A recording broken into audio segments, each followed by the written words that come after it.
오늘의 주요 뉴스입니다. 설 연휴가 끝나면서 여야의 총선 공천 작업도 속도를 내고 있습니다. 국민의힘은 내일부터 공천 후보자 면접에 돌입하고 더불어민주당은 현역 하위 20%에 대한 개별 통보에 나섭니다. 조국 전 법무부 장관이 김해 봉하마을을 찾아 고 노무현 전 대통령 묘역에 참배한 뒤 윤석열 검찰 독재 정권의 조기 종식을 위한 불쏘시개가 되겠다고 밝혔습니다. 문재인 전 대통령도 예방한 조 전 장관은 내일 정치 참여에 대한 구체적인 계획을 밝힙니다. 전공의로 구성된 대한전공의협의회가 잠시 뒤부터 임시총회를 열고 의대 증원 대응 방향과 단체 행동 도입 여부에 대해 논의합니다. 대통령실은 의대 증원과 관련해 의대 정원에 대해서는 오래전부터 논의가 있었고 단체 행동에 명분이 없다며 자제를 요청했습니다. 이지용 삼성전자 회장이 설 연휴 말레이시아의 배터리 공장을 찾아 어렵다고 위축되지 말고 담대하게 투자해야 한다고 밝혔습니다. 경영권 불법 승계 의혹 사건 1심에서 무죄를 선고받은 후 첫 번째 공개 행보로 사법 리스크를 덜어내고 본격적으로 글로벌 경영 행보에 나선 모습입니다. 지난달 과일을 비롯한 식료품 물가가 넉 달 연속 6%대를 기록해 고공행진을 이어갔습니다. 이런 가운데 국제 유가도 불안해 진정세였던 물가 상승폭이 다시 커질 우려가 커지고 있습니다.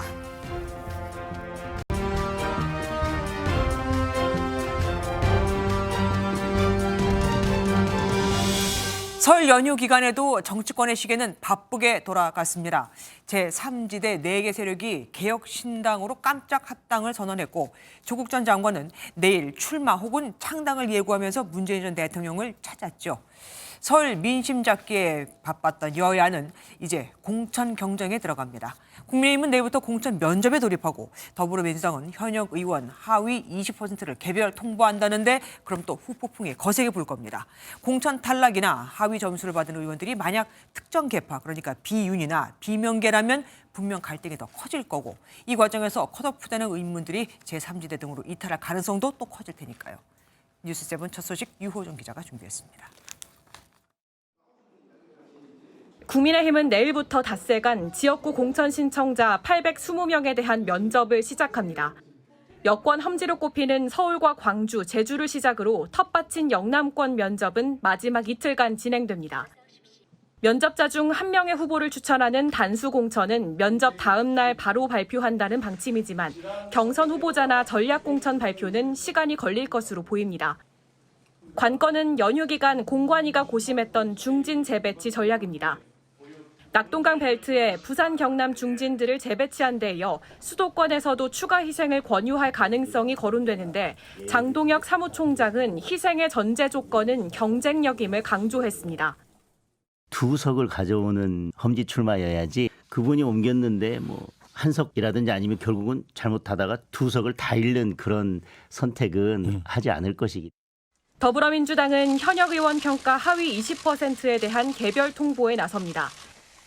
경선 득표율에서 최대 30%의 감점 불이익을 감수해야 하는데 비명계 후보들이 대거 포함될 경우 당내 계파 갈등이 격화할 수 있습니다. 하위 평가에 대해서 동의하지 못하거나 또는 그로 인해서 감산받았을 때 경선에서 이기기 어렵다고 판단하면 이동할 수도 있습니다. 설 연휴 기간 제3지대 빅텐트가 구축되면서 여야는 공천 과정에 불복한 후보들의 탈당을 막아야 하는 과제도 안게 됐습니다. MBN 뉴스 유호정입니다. 설 연휴 마지막 날까지 지지율 올리기에 힘쓴 여야. 하지만 방법은 달랐습니다. 국민의힘은 당이 이제는 변할 것이라는 기대감을 앞세웠고 민주당은 당이 하나로 뭉칠 것이라며 정권 심판을 재차 강조했거든요. 그런데 어쩐지 국민들에게 하는 말보다는 당 내부용 같다는 생각이 드는 건 왜일까요? 유승원 기자가 보도합니다. 홍익표 더불어민주당 원내대표가 설 연휴 마지막 날 공식적으로 기자들을 만났습니다. 홍 원내대표는 윤석열 정권 심판에 한 발 더 나아가 민주당이 민심을 담아낼 수 있는 그릇이 되겠다고 밝혔습니다. 공천을 둘러싼 계파 갈등을 의식한 듯 최근 주춤한 당 지지율의 원인으로 당내 갈등을 꼽았습니다. 당내 여러 가지 갈등적 요소가 가장 큰 요인이지 않을까 생각을 합니다. 불필요한 당내 갈등이나 서로에게 상처를 주는 그러한 행위는 바람직하지 않다. 홍 원내대표는 당 안팎의 통합과 시스템 공천을 바탕으로 총선에 임하겠다고 덧붙였습니다. 국민의힘도 설 연휴 이후 당 지지율을 끌어올릴 방법에 대해 고민 중입니다. 특히 한동훈 비상대책위원장에 대한 기대가 당 지지율로 이어지는 방안 마련에 힘쓰고 있습니다. 한동훈 비대위원장이 오면서 국민의힘이 바뀌어갈 거라고 하는 기대가 조금씩 생겨나고 있지만 일치돼서 나타나는 것은 아니다. 설 연휴가 끝나고 본격적인 총선 전국이 시작되면서 지지율 접전 중인 여야의 고심은 더욱 깊어지고 있습니다. MBN 뉴스 유승호입니다. 국민의힘이 주장하고 있는 8.6 운동권 청산론에 민주당이 독립운동가들을 폄하했던 친일파의 논리와 똑같다고 주장했습니다. 운동권을 독립운동가로, 지금 검사 출신 정치인, 그러니까 한동훈 비대위원장 등을 친일파로 비유한 겁니다. 국민의힘은 독립운동가를 폄훼하는 막말이라고 받아쳤습니다. 최은영 기자가 보도합니다. 유능하고 준비된 분들이 대한민국에 많이 계십니다. 그분들이 사회를 이끌어 나가는 것을 이 운동권 특권 세력이 막고 있는 겁니다. 국민의힘이 4월 총선을 겨냥해 주장하는 80년대 학번 60년대 출생 8.6 운동권 청산론입니다. 민주당이 강하게 반발하는 가운데 홍익표 민주당 원내대표는 운동권을 일제치하 독립운동가에 견주며 여권의 주장은 독립운동가를 깎아내렸던 친일파 논리와 같다고 맞대응했습니다. 일제시대의 순사들이 영전했다며 현재 한동훈 비대위원장 등 검사 출신들의 정치권 진출 시도도 비슷한 맥락이라고 주장했습니다. 민주화 운동 세력, 그러니까 민주화 운동을 폄하하기 위한 걸로 보는데 이게 꼭 독립운동 세력, 독립운동가들을 폄하했던 친일파들의 논리하고 똑같다 이렇게 보입니다. 이에 대해 국민의힘은 독립운동가를 폄하하는 막말이라고 강하게 비판했습니다. 국민의힘 김민수 대변인은 논평을 내고 대한민국을 위해 목숨을 내어놓고 일제에 맞섰던 독립운동가들을 민주당 운동권 특권 세력과 비교하냐며 국민께 사과하라고 질타했습니다. 저는 동의할 수 없고요. 민주당은 그 상황이 조금 곤란할 때마다 친일 그 이야기를 자꾸 하고 있는데 국민들 생각하고는 좀 거리가 있다고 생각합니다. 운동권 청산론이 독립운동가, 친일파 논리로 옮겨가며 4월 총선 이슈로 부각되는 모습입니다. MBN 뉴스 최윤영입니다.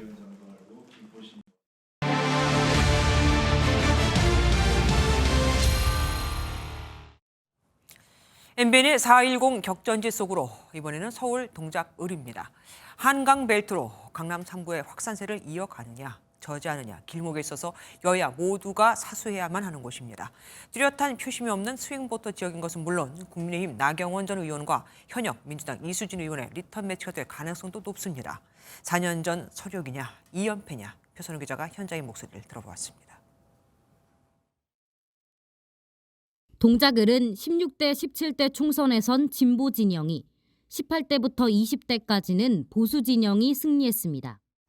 직전 21대 총선에선 민주당이 당선되면서 12년 만에 탈환에 성공했지만 2022년 대선과 지방선거에선 다시 보수로 표심이 기울면서 이번 선거 역시 치열한 접전이 예상됩니다. 과연 누가 당선자로서 승리의 기쁨과 함께 이곳 현충원에 참배를 올지 더욱 주목됩니다. 전통적으로는 사당동과 상도 1동, 중앙대 등 대학가는 진보세가 강하지만 고급 아파트와 흑성 뉴타운 조성으로 주민 구성이 달라진 흑석동은 보수 입김이 만만치 않습니다. 현재 선거관리위원회에 등록을 마친 예비 후보는 현역인 더불어민주당 이수진 의원과 국민의힘 나경원 전 의원으로 4년 만에 리턴 매치가 이루어질지 관심입니다. 이수진 씨지. 이것도 해주고 좀 더 해가지고 좀 발전을 더 시켜줬으면 좋겠어. 나경원 씨 여기서 정치 생활하니까 좀 이수진보다 훨씬 먼저 됐기 때문에 그분이 좀 꾸려나가는 게 살림을 더 낫지 않을까. 동작을이 강남 3구와 연결된 한강벨트의 핵심 지역구 중 하나인 만큼 총선 전략에 따라 새로운 인물이 등장할 가능성도 점쳐집니다. 아울러 민심은 세대와 성별을 막론하고 이수복합터널 조기 준공과 학군 문제 등 지역 수건 사업을 누가 빨리 잘할 수 있느냐에도 쏠려 있습니다. 교통이 사실 상당히 여기 이제 혼잡구역으로 전체적인 이 교통 이런 문제도 조금 흐름이 좀 개선됐으면 합니다. 흑석고등학교 얘기가 많이 나왔는데 제가 이렇게 어른이 됐는데도 아직 생기진 않았으니까. 여야 모두 교통 문제와 학군을 공약 서두에 넣은 만큼 이념과 임무를 떠나 주민 기대감 충족이 승리의 열쇠가 될 전망입니다. MBN 뉴스 표선호입니다. 윤석열 대통령이 연초부터 10차례 민생 토론회를 열었지만 지금까지는 서울 등 수도권에서만 진행이 됐었습니다. 앞으로는 지방시대를 주제로 비수도권을 돌 예정이라고 합니다. 총선을 앞둔 상황이어서 그 배경에 특히 관심이 쏠립니다. 이기정 기자입니다. 신년 대담을 통해 김건희 여사 논란 등 현안에 대한 입장을 밝혔던 윤석열 대통령. 설 연휴를 보내며 민심을 보고받았습니다. 윤 대통령은 참모들에게 민생 중심 국정 운영을 강조했습니다. 문제를 해결하는 행동하는 정부로서 윤석열 정부는 오로지 민생이라는 각오로 영남, 충청 등 전국을 돌며 국민의 목소리를 경청할 계획입니다. 설 이후 첫 일정은 살기 좋은 지방시대를 주제로 한 민생 토론회. 대통령실은 생활 밀착형 주제로 전국을 돌 계획이라고 밝혔습니다.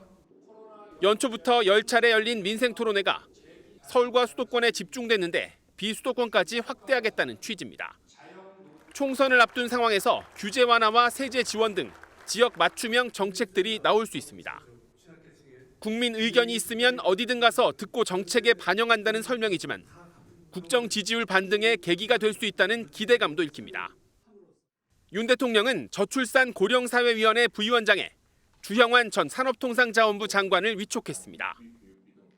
세계 최저 출생률이라는 그 시급하고 절박한 과제에 대해서는 우리 공동체의 존망에 걸려 있다는. 주 부위원장은 구조적 차원에서 특단의 대책을 마련해야 할 시점이라고 강조했습니다.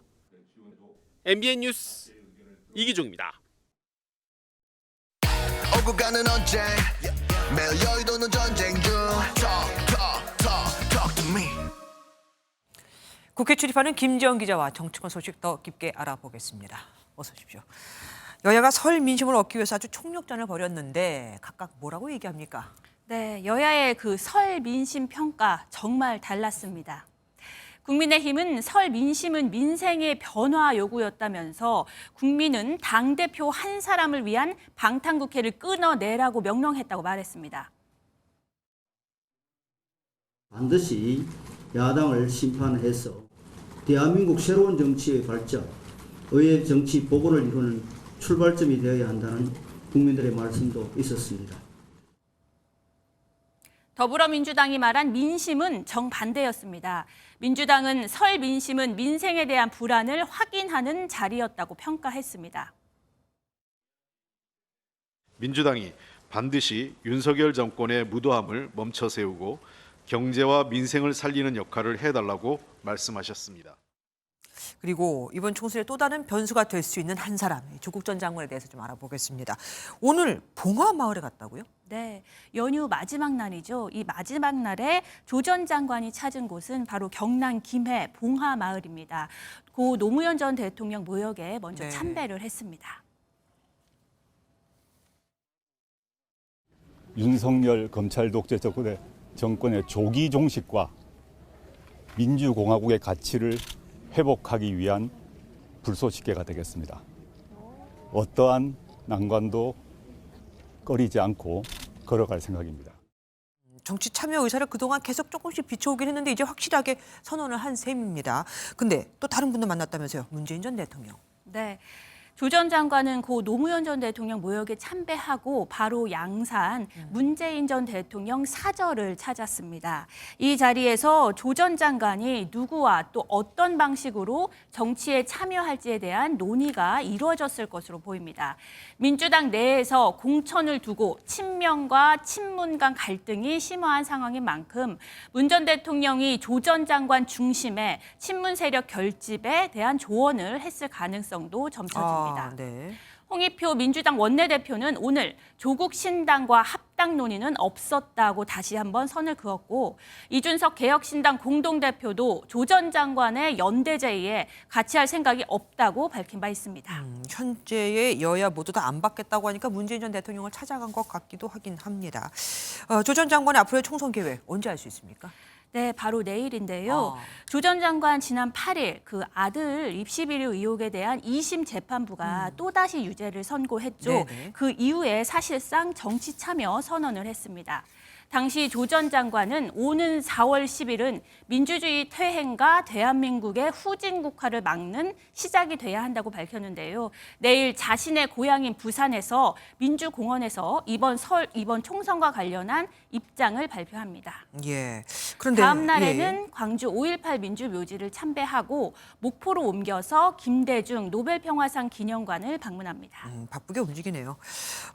문 전 대통령이 조 전 장관을 비판했던 사람의 책을 그것도 신작을 추천했습니다. 공정 작가 말이죠. 어떻게 된 겁니까? 맞습니다. 이 추천은 좀 의아한 게 조 전 장관이 문 전 대통령을 예방하기 전에 먼저 문 전 대통령이 SNS에 추천을 한 겁니다.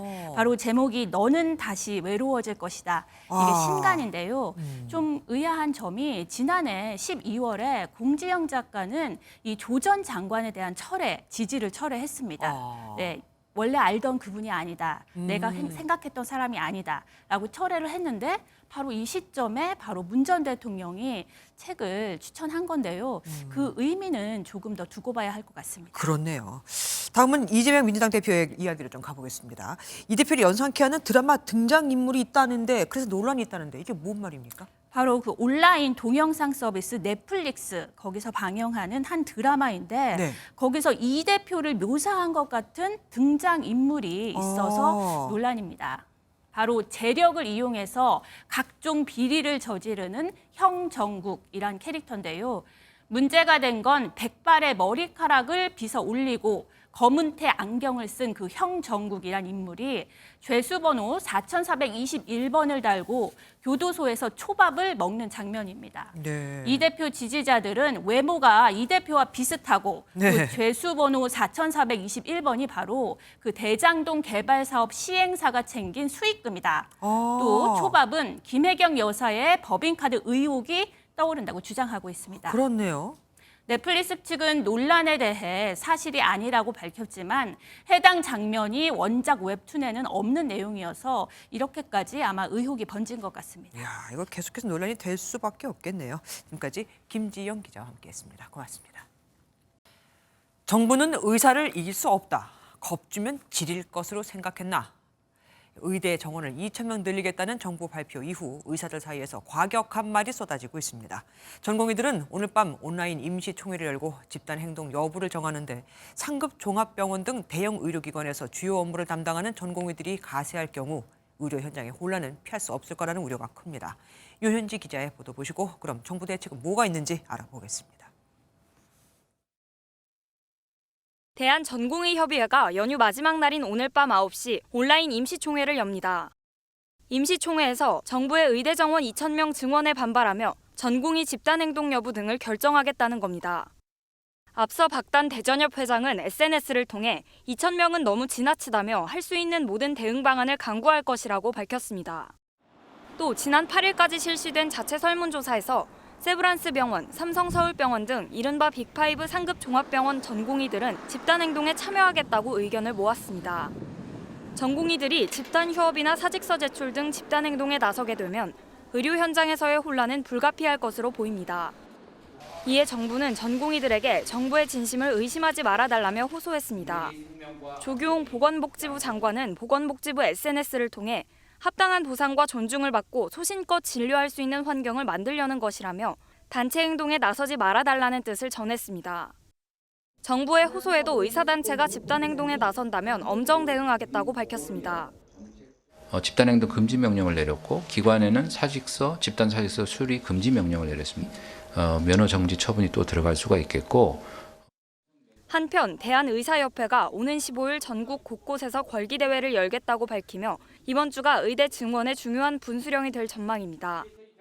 MBN 뉴스 윤현지입니다.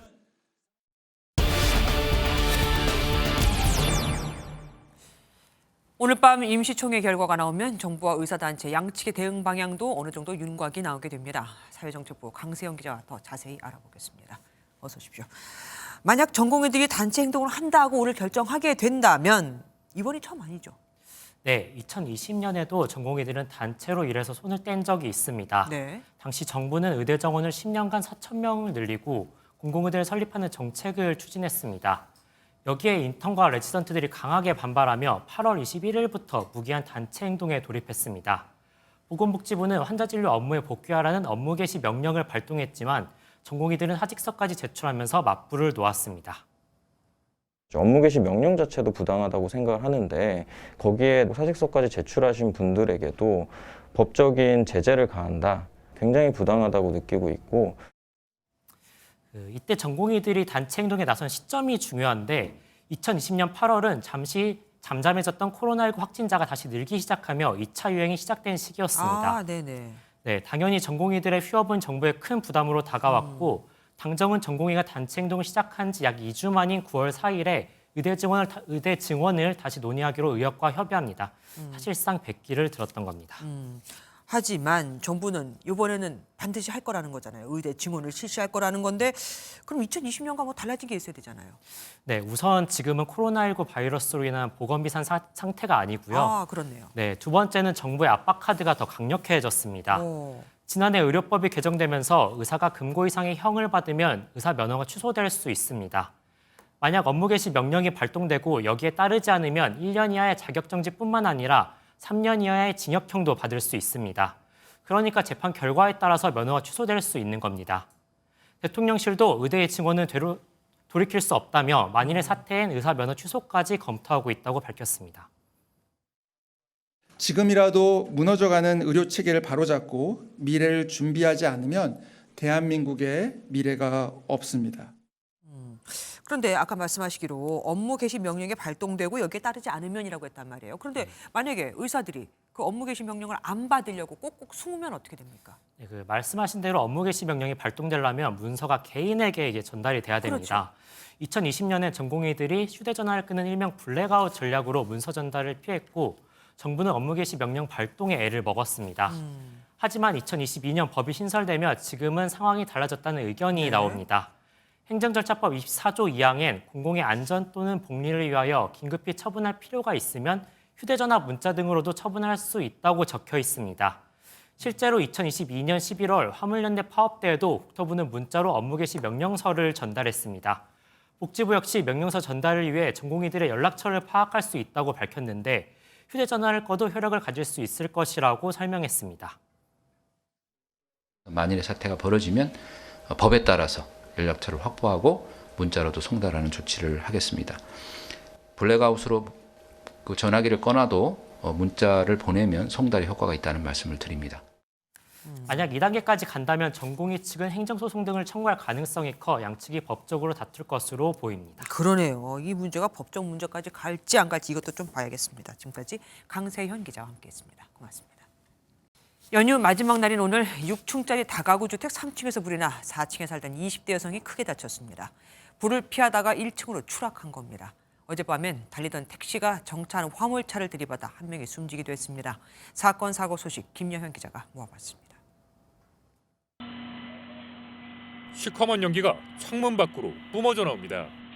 서울 중곡동의 한 6층짜리 다가구 주택 3층에서 불이 났습니다. 이 불로 4층에 사는 20대 여성이 대피하다가 1층으로 추락해 크게 다쳤습니다.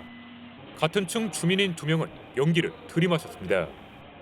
경찰은 방화 혐의로 불이 시작된 3층 원룸에 거주하는 주민을 체포했습니다. 당시 이 주민은 편의점으로 대피해 이불에 불이 붙었다며 도움을 요청했지만 조사 과정에서 자신이 불을 질렀다고 말을 바꾼 것으로 알려졌습니다. 경찰은 해당 주민을 상대로 자세한 사건 경위를 조사하고 있습니다. 어젯밤 11시 20분쯤 전북 임실군 오수면의 한 도로를 달리던 택시가 정차한 4.5톤 화물차를 들이받았습니다. 이 사고로 택시에 타고 있던 10대 승객이 숨지고 택시기사도 크게 다쳤습니다. 화물차가 발전기가 고장으로 인해요. 그 2차선에 서 있었는데 택시가 주행 중에 거기 화물차를 못 봐갖고.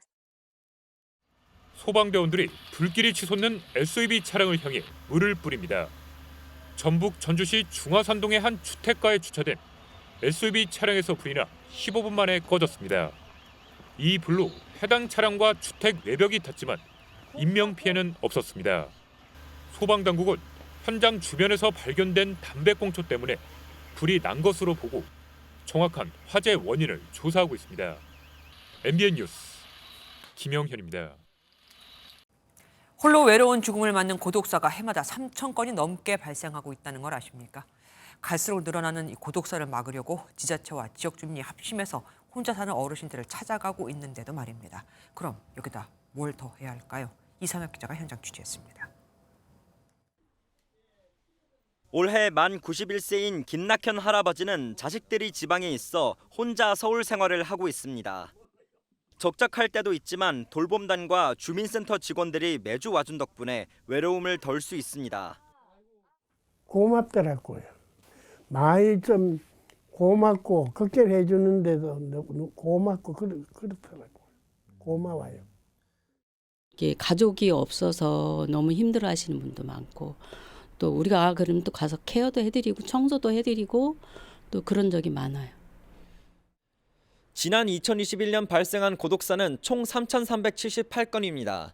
전체 사망자 수의 1.1%에 달하는 수치이며 매년 증가하는 추세입니다. 1인 가구 증가와 함께 고독사 숫자가 늘면서 지방자치단체마다 고독사 예방 사업 등을 실시하고 있지만 아직 사각지대가 많은 상황입니다.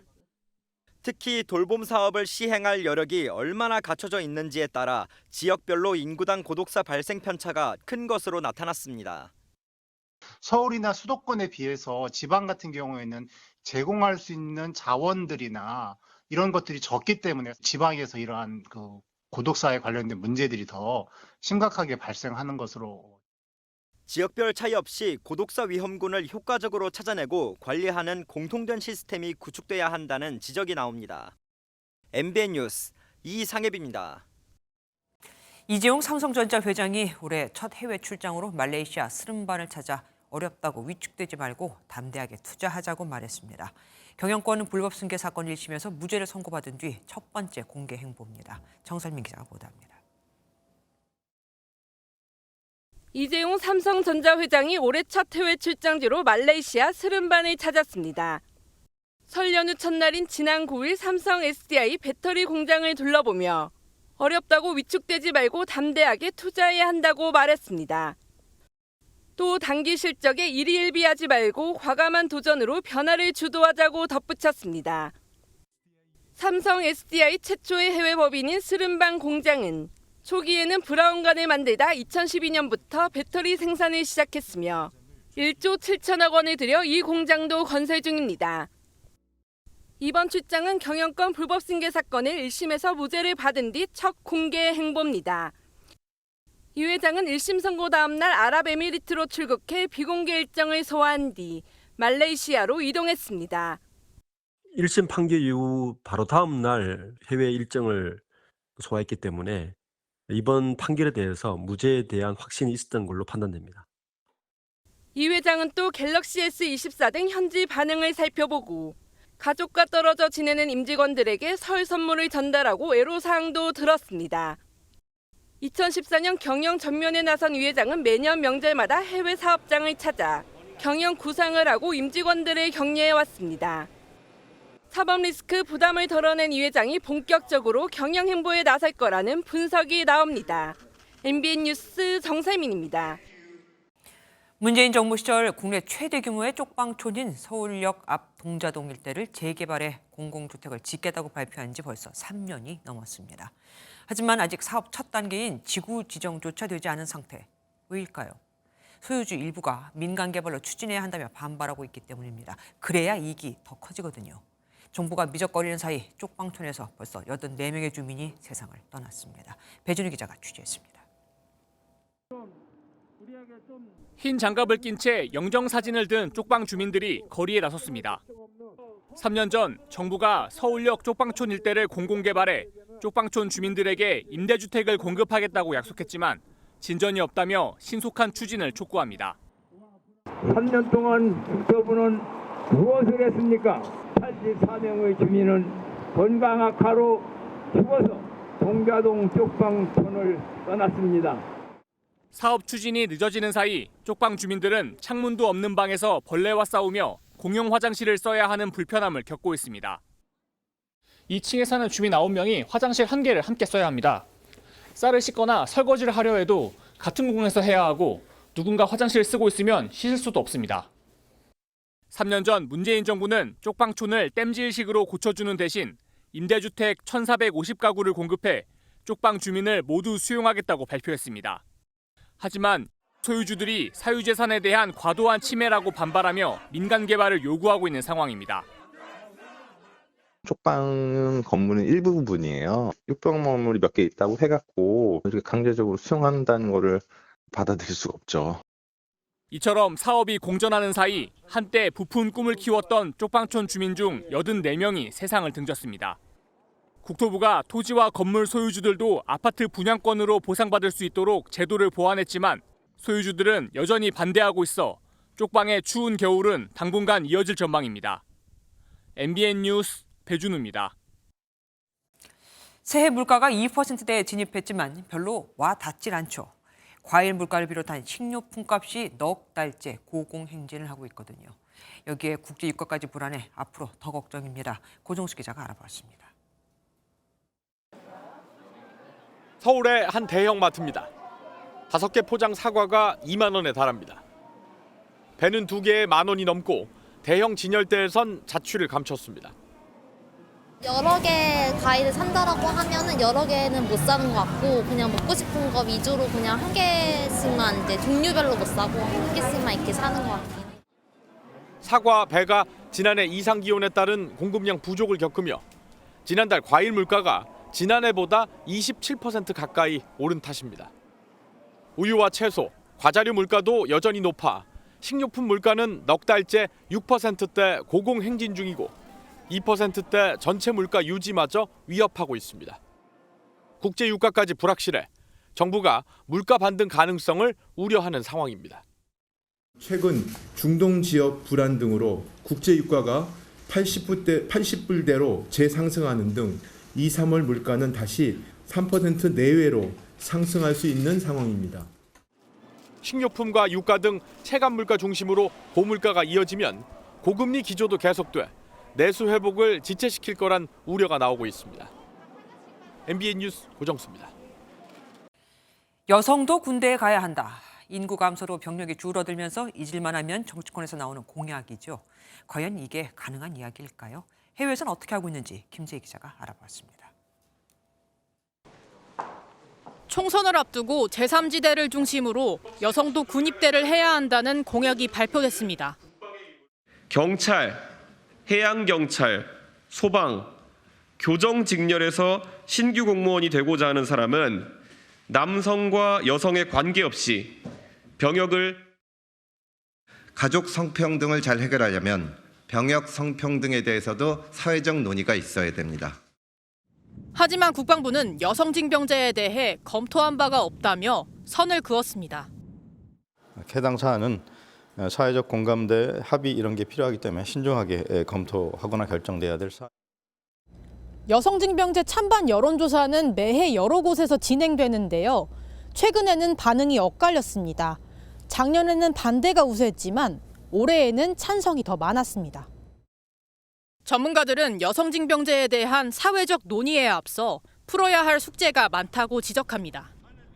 20년 전부터 유지 중인 50만 병력 규모 목표가 지금도 적정한지, 무인화 또는 과학화를 통해 이를 줄일 수 있는 것은 아닌지 국방정책을 돌아보는 것이 우선이라는 목소리가 나옵니다. 군대가 좋은 곳으로 발전할 수 있도록 처우와 이런 것들을 여성 친화적인 군 환경 문화를 만들어내는 게 유럽 국가 중 노르웨이는 2016년에, 스웨덴과 네덜란드는 2018년에 여성을 징병 대상으로 포함시켰습니다. 스위스와 덴마크, 핀란드 등에서도 지난 2017년 이후 활발한 논의가 진행 중입니다. 법이 바뀌어야 된다는 얘기는 계속 했었었고 전쟁이 지금 시작된다면 이거는 몸으로 싸우는 전쟁보다 IT적으로 해야 되는 거고 있고 뭐 간호해야 되는 것도 있고 일처리가 되게 많잖아요. 출산율가 되게 낮으니까 여성징병제가 사회에서 충분한 논의를 거쳐 국내에 도입돼 병력 부족 문제의 해결책으로 자리할지 주목됩니다. MBN 뉴스 김세희입니다. 북한이 유도 기능을 갖춘 신형 방사포탄 개발에 성공했다고 밝혔습니다. 240mm 방사포라고 콕 집어서 말이죠.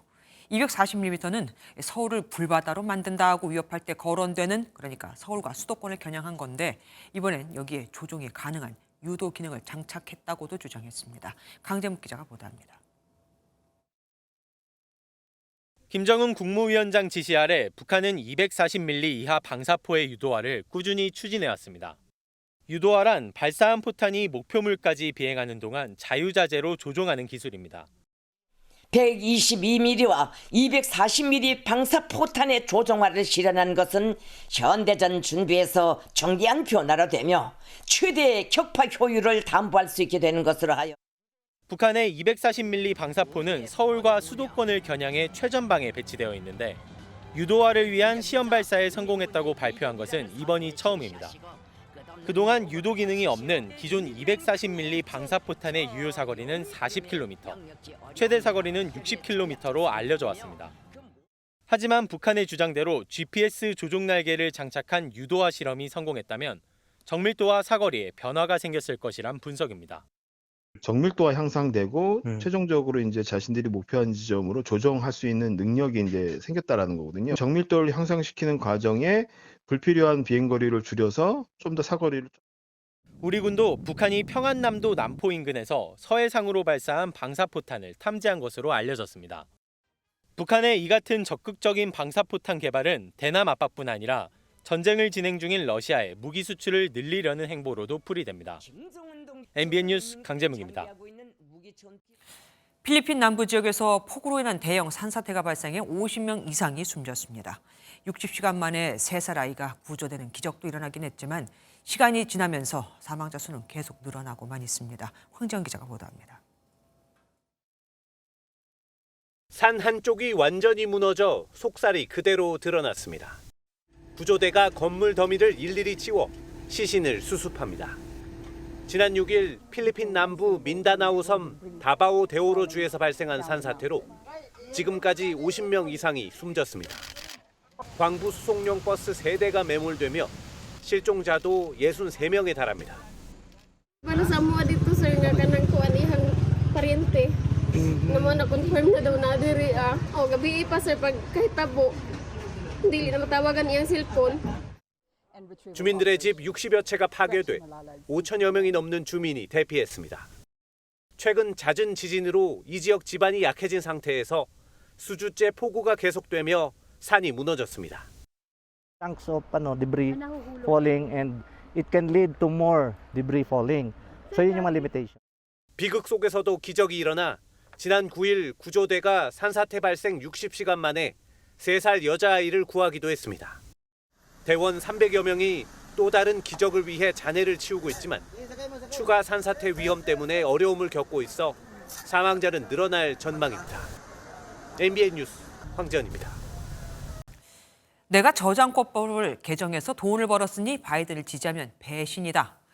미국 트럼프 전 대통령이 팝스타 테일러 스위프트에게 한 말입니다. 바이든 대통령에 대해선 재선을 하기엔 너무 나이가 많다는 여론이 더 높아졌습니다. 워싱턴에서 추준혁 특파원입니다. 올해 81세 현역으로는 최고령인 바이든 미국 대통령의 재선 도전 최대 악재는 너무 늙었다는 평가입니다. 미국의 성인을 대상으로 조사한 결과 재선을 하기에는 나이가 많다는 답변이 86%, 지난 9월 조사 74%보다 높게 나타났습니다. 올해 77세인 트럼프 전 대통령도 같은 답변이 49%에서 62%로 증가했습니다. 특히 기밀문서 유출 사건을 조사한 특검이 기억 나쁜 노인으로 평가하자 바이든 대통령은 정치적 동기를 거론하며 정면 돌파에 나섰습니다. People have been watching and they have expressed concerns about your age. That is your judgment. That is your judgment. That is not the judgment of the press. 각종 소송에 휘말린 트럼프 전 대통령에게는 팝스타 테일러 스위프트의 바이든 대통령 지지 가능성이 또 하나의 위험 요소로 떠올랐습니다. 그러자 트럼프 전 대통령은 바이든은 테일러를 위해 한 일이 없으며 절대 무엇도 하지 못할 것이라고 주장했습니다. 자신의 재임 기간 저작권법을 개정해 자기 덕분에 스위프트가 돈을 많이 벌었으니 바이든 대통령을 지지하면 배신이라는 겁니다. 특히 스위프트가 미국 최대 스포츠 행사인 슈퍼볼 때 바이든을 지지할 것을 우려하면서 트럼프 전 대통령도 이를 차단하기 위해 직접 나섰다는 평가입니다. 흥행에 성공한 슈퍼볼이 스위프트 효과라는 말까지 나오면서 미국의 팝스타 테일러 스위프트가 바이든 대통령을 지지할지 관심은 더욱 쏠리고 있습니다. 워싱턴에서 MBN 뉴스 최종락입니다. 가수 테일러 스위프트까지 갑자기 주목받게 된 이번 미국 대선, 주진희 기자와 뉴스 추적해보겠습니다. 어서 오십시오. 테일러 스위프트, 이 가수잖아요. 도대체 얼마나 영향력이 대단하길래 대선까지 이렇게 난리를 치는 겁니까? 네, 사실 이렇게까지 언급할 일인가 하고 의아하실 분들 좀 네. 계실 것 같습니다. 하지만 수치로 한번 따져보면요. 지난해 콘서트 투어로만 매출 1조 원을 올렸습니다. 예? 그 콘서트가 한번 열리면 그 지역 경제가 들썩일 정도라고 합니다. 네. 또 엘비스 프레슬리의 빌보드 기록은 이미 넘어섰고요. SNS 한 계정의 팔로워만 3억 명에 달한다고 합니다. 네. 그러니까 특히 중도층이 많은 젊은 세대에게 어마어마한 인기를 가지고 있어서 지난 대선에서도 정치적인 우려로 바이든에 대해서 적극적인 지지는 하지 않았다고 합니다. 다만 이번에는 바이든 캠프가 그녀의 노래를 쓸 수 있도록 저작권 허락은 했지만 예. 트럼프 쪽은 아직 못 받았다는 이야기가 나오곤 있습니다. 노래를 쓸 수는 없다.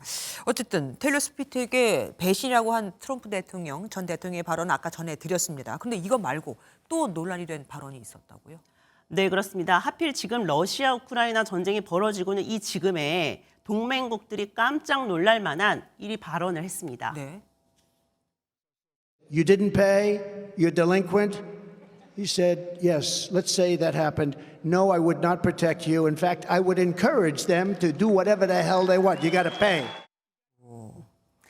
네, 만약 돈을 내지 않는다면 보호도 없다. 아주 네. 간단하다며 강조한 발언인데요. 네. 나토의 유럽 국가들은 아주 깜짝 뒤집어졌습니다. 그럴만하죠. 나토 사무총장은 서로를 보호하지 않는 동맹국은 서로 안보를 훼손시킬 수 있다는 성명을 냈고요. 네. 현직인 바이든 대통령은 푸틴에게 더 많은 전쟁을 할 수 있도록 청신호를 줬다며 끔찍하고 위험하다고 입장을 냈습니다. 어쨌든 지금 대선 국면에서 나온 발언이니까 이게 지지자들을, 그러니까 대선표를 의식한 얘기잖아요. 그런데 문제는 우리나라도 동맹국 아닙니까? 네, 맞습니다. 사실 이런 비슷한 발언을 한국에게도 이미 한 적이 있습니다. We're defending nations that are very wealthy. South Korea is a very wealthy nation. They make our television sets, they make ships, they make everything. 네, 그리고 당시 진행되고 있었던 한미 방위비 협상은 1년짜리로 끝났고요. 바이든 정부가 들어서고 나서야 2026년까지 적용되는 6년짜리 협상이 성사가 됐습니다. 사실 보면은 종료까지 2년이 남았죠. 네. 근데 한미 당국이 다음 방위비 협상에 이미 조기 착수한 것으로 전해집니다. 트럼프 정권이 들어선다면 내년 협상을 하게 되면 한국이 큰 압박에 시달릴 수 있기 때문으로 보이는데요. 일본도 이미 비슷한 상황이기 때문에 조기 협상을 시작했다고 합니다. 네. 공화당 안에서도 우려는 나오고 있습니다. What poses a national security risk is the possibility that he could be president of the United States again. That's what poses the national security risk, because absolutely inappropriate for a president of the United States or a candidate for president of the United States to be saying, but it is consistent with his love for dictators. 어쨌든 지금 나온 걸 보면 바이든 현재 대통령도 그렇게 지지율이 높지만은 않더라고요. 결국 여기도, 그러니까 미국도 중도층 흡수가 관건이겠습니다. 말씀하신 대로 어느 나라 선거나 비슷하겠지만 결국에는 중도층이 관건입니다. 바이든 대통령은 그래도 높은 지지를 받았던 흑인층과 젊은층 지지가 많이 빠진 게 문제로 지적이 되고 있습니다. 네. We need a candidate who's going to stand up and stand up strong for us. Or we're voting for the couch. 네, 또 오는 3월에 트럼프 전 대통령과 관련한 여러 재판이 진행이 되고 있는 만큼 이 진행 과정도 중도층 표심에 영향을 미칠 것으로 보입니다. 예, 전 세계의 대통령이라는 미국 대통령 선거 계속해서 주목해야겠습니다. 지금까지 주진희 기자와 함께했습니다. 미국에서 30대 여성이 주일 대낮에 교회에서 총기를 난사했습니다. 한 손에는 총을, 다른 한 손에는 아이 손을 잡고 들어와서는 말입니다. 그런가 하면 미국 미주리주에선 자기 아기를 오븐에 넣어 숨지한 엄마가 체포되기도 했습니다. 연기 때문에 할아버지가 발견했다고 합니다. 최민성 기자입니다. 미국의 한 대형 교회 안에서 총소리가 연이어 울립니다. 주일 예배를 위해 왔던 사람들은 밖으로 쏟아져 나오고 서로 부둥켜 안고 하늘을 향해 기도합니다. I was just walking up the stairs, and when I got on the top, like they started shooting. I don't know, like I just heard, but it was like more than 10 shots, like 15. I don't know, but. 현지 시각 11일 오후 2시쯤 미국 휴스턴 남서부 레이크우드 교회에서 총격 사건이 발생했습니다. 총격범은 30대 여성으로 소총을 든 채 5살 아이와 함께 교회로 들어온 것으로 전해졌습니다. Officers, the officer and agent engaged, striking the female. She's deceased here on the scene. Unfortunately. 이 과정에서 50대 남성과 총격범이 동반한 아이가 총에 맞아 인근 병원으로 이송됐습니다. 경찰은 총격범이 숨지기 전 폭탄을 갖고 있다며 위협했다는 보고를 받고 그가 타고 온 차량과 가방 등을 수색했지만 폭발물은 발견되지 않았다고 밝혔습니다. 총격범과 5살 아이가 어떤 관계인지는 아직 알려지지 않았습니다. 총격 발생 다음 날에는 미국 미주리주에서 생후 한 달 된 자녀를 오븐에 넣어 숨지게 한 엄마가 아동학대 등 혐의로 체포됐습니다. 여성은 낮잠을 자기 위해 아기를 침대에 눕힌 줄 알았는데 실수로 오븐에 넣었다고 주장한 것으로 알려졌습니다. MBN 뉴스 최민성입니다. 허공에 대고 손가락을 움직이는 사람, 뭘 하는 걸까요? 애플의 최신 헤드셋 비전 프로를 끼고 문서도 작성하고 스케이트보드도 타고 운전도 하는 겁니다. 이 헤드셋은 스마트폰을 대체하는 차세대 기기로 거듭날 거라는 전망이 나오는데 문제는 우리 돈 460만 원에 달하는 비싼 가격입니다. 박통일 기자가 보도합니다.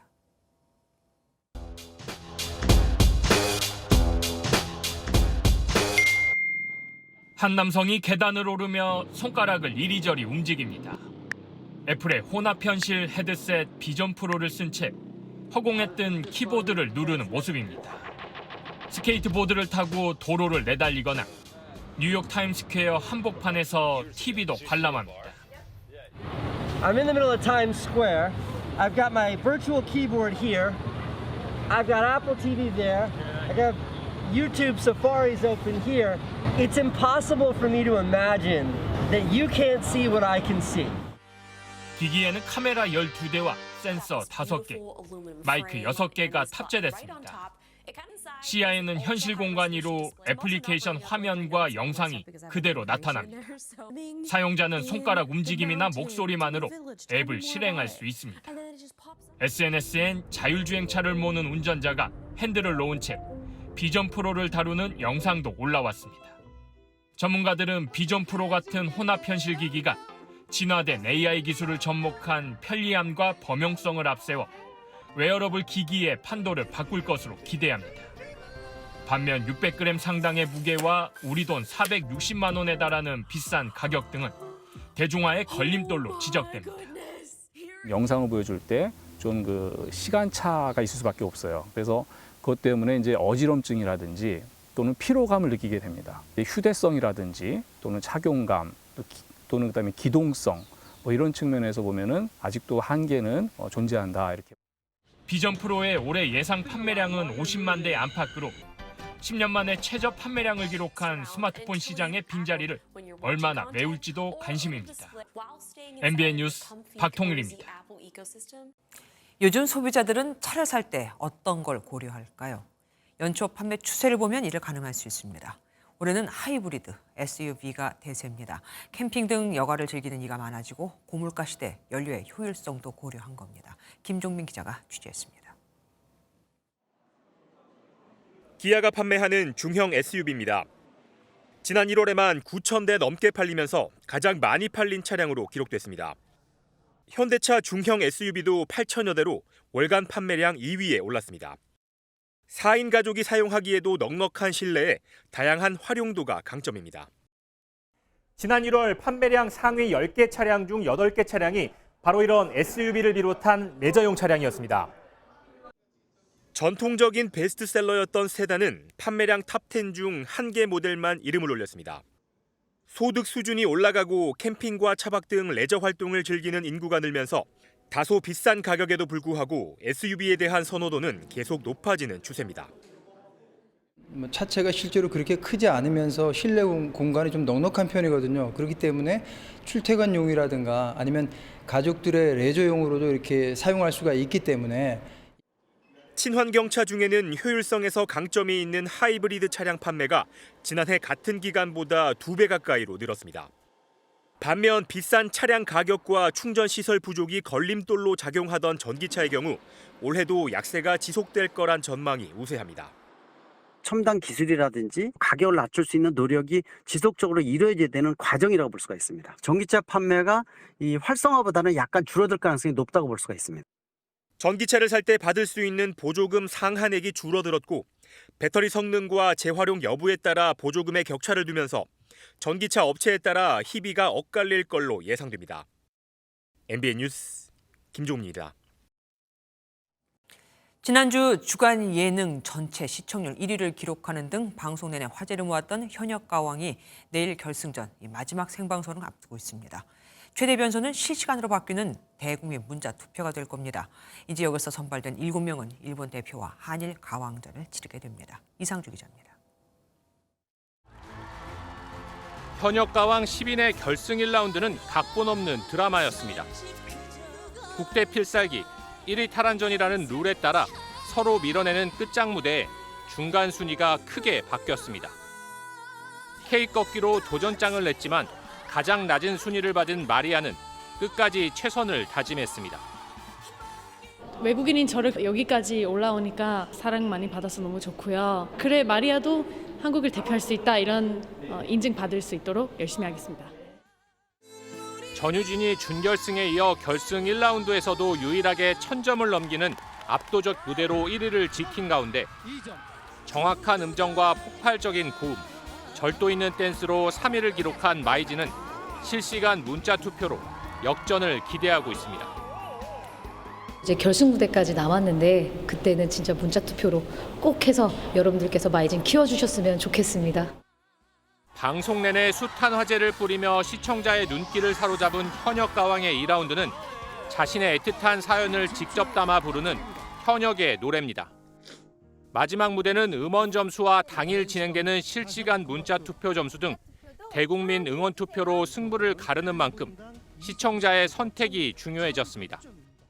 노래의 감동은 장르의 테크닉보다는 소리와 감성이 결정합니다. 그런 점이 시청자들의 마음을 움직인 것으로 보입니다. 한편 트로트 국가대표로 선발된 7위는 다음 달 26일 첫 방송되는 MBN 한일가왕전에서 일본 트로트 대표와 서바이벌을 펼칩니다. MBN 뉴스 이상주입니다. 연휴 잘 보내셨나요? 일상으로 돌아가는 내일은 전국이 대체로 맑겠습니다. 낮 기온도 10도를 크게 웃돌겠습니다. 서울의 경우 낮 동안 14도까지 올라서 초봄처럼 포근하겠습니다. 먼지는 내일까지 머물겠습니다. 서울을 비롯한 중서부 지역과 경북 지역은 초미세먼지 농도 나쁨 수준 예상됩니다. 내일은 바람이 강하게 불겠습니다. 현재 대부분 해안가로는 강풍 예비특보가 내려진 가운데 산지를 중심으로는 초속 25m 이상, 내륙을 중심으로는 초속 15m 이상의 순간 돌풍이 불겠습니다. 안전사고에 각별히 주의하시기 바랍니다. 내일 중부지방 아침 기온은 대체로 영상권으로 출발하겠습니다. 낮 기온은 서울이 14도, 대전은 16도까지 오르겠습니다. 남부지방은 기온이 더 큰 폭으로 오를 텐데요. 광주는 18도, 부산은 17도까지 오르겠습니다. 오는 수요일과 목요일에는 전국 곳곳에 비나 눈이 내리겠고요. 이후로는 아침 기온이 반짝 영하권으로 떨어질 전망입니다. 내셨습니다.